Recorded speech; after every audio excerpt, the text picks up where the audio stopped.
Gostaria de propor aqui separar os líderes evangélicos de seus fiéis e de seus liderados.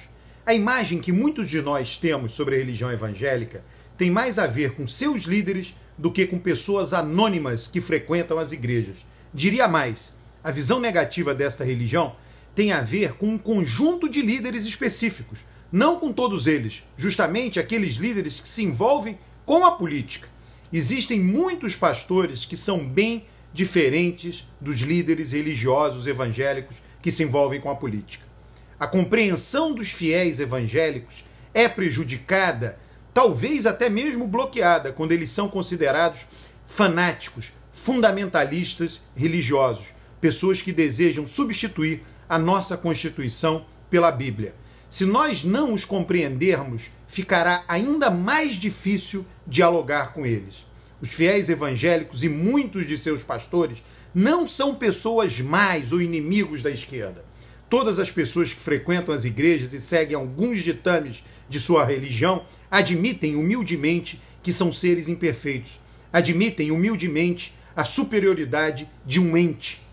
Mais importante do que isso, essas pessoas admitem a sua própria imperfeição, porque consideram necessário seguir regras divinas para que a sua imperfeição seja mitigada, seja parcialmente controlada. Quem frequenta igrejas e segue religiões admite que o ser humano é egoísta. Aliás, admite que ele ou ela própria é egoísta. Seguir uma religião foi a maneira encontrada pelo fiel para controlar seu egoísmo. Há pessoas que fazem isso acreditando em um ente sobrenatural. Há também aqueles que fazem exatamente a mesma coisa, seguindo doutrinas seculares. Há mulheres evangélicas que só conseguiram escapar da fúria e da violência de seus maridos por frequentarem as igrejas. Quando ficavam mais tempo em casa do que na igreja, a informação sobre as agressões do marido não circulava.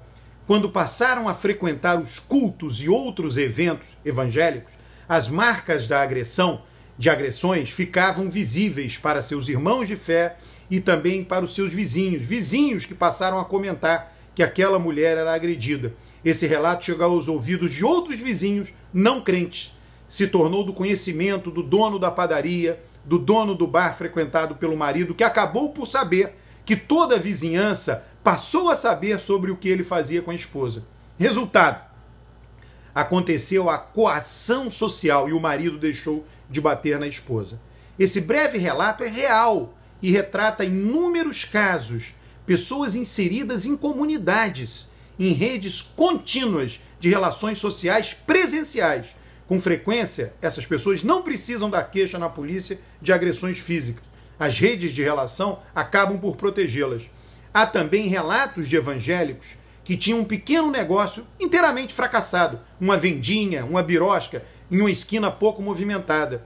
Quando passaram a frequentar a igreja, eles ampliaram sua rede de relacionamento, o que os permitiu vender para outras pessoas, fazendo-os melhorar a renda individual e familiar.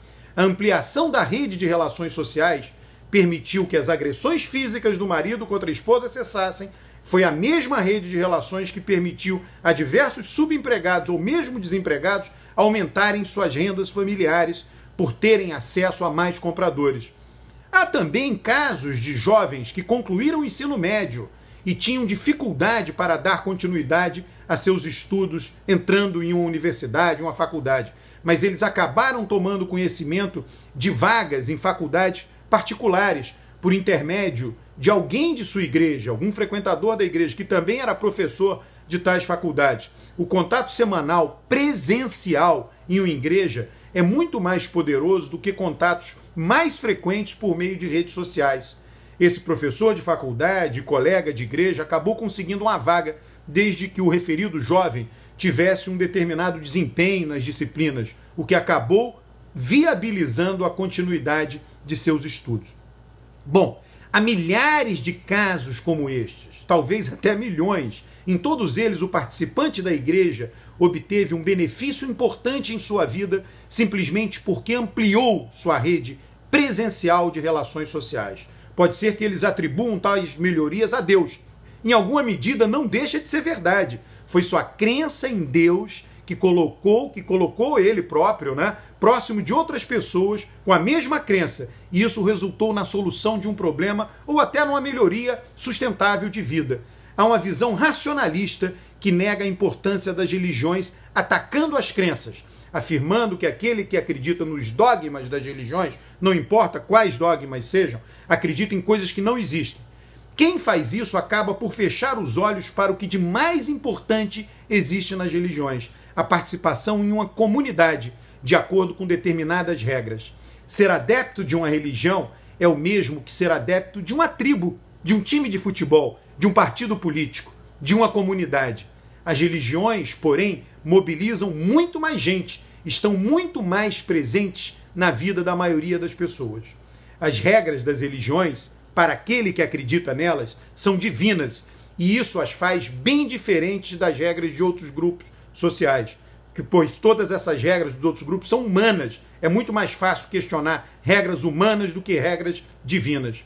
Além disso, a maioria dos deuses é onipresente e onisciente. Isso significa que o crente tem muito mais razão para seguir as regras da religião, pois está sendo vigiado, pois está sendo visto por Deus. Seguir estas regras traz o benefício concreto de domesticar a maldade, o egoísmo individual, o que acaba permitindo ao crente melhorar de vida. Evangélicos, católicos, budistas, judeus, praticantes de religiões de origem africana, todos eles buscam se comportar corretamente e fazer o bem.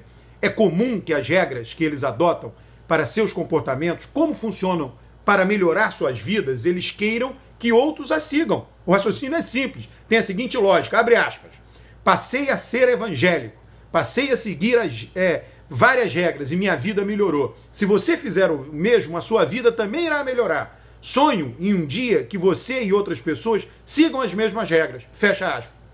É por causa disso que essas pessoas reagem de forma indignada a todos aqueles que violam as regras que levaram à sua melhoria de vida. Quem não acredita em Deus e vive isoladamente, sem frequentar uma comunidade moral, também segue regras. Mas como não atribui sua melhoria de vida a seguir tais regras, esta pessoa não liga se outras pessoas não seguirem as mesmas regras. Isso acaba criando um abismo, um fosso imenso entre crentes e não crentes. Reflita sobre isso. Nada pior para o Brasil de hoje do que esse fosso que vem separando evangélicos de não evangélicos, crentes de não crentes. Cabe a você, cabe a todos nós pensar um pouco sobre esses temas e eventualmente agir para ser mais empático em relação a todas as religiões e em particular aos evangélicos.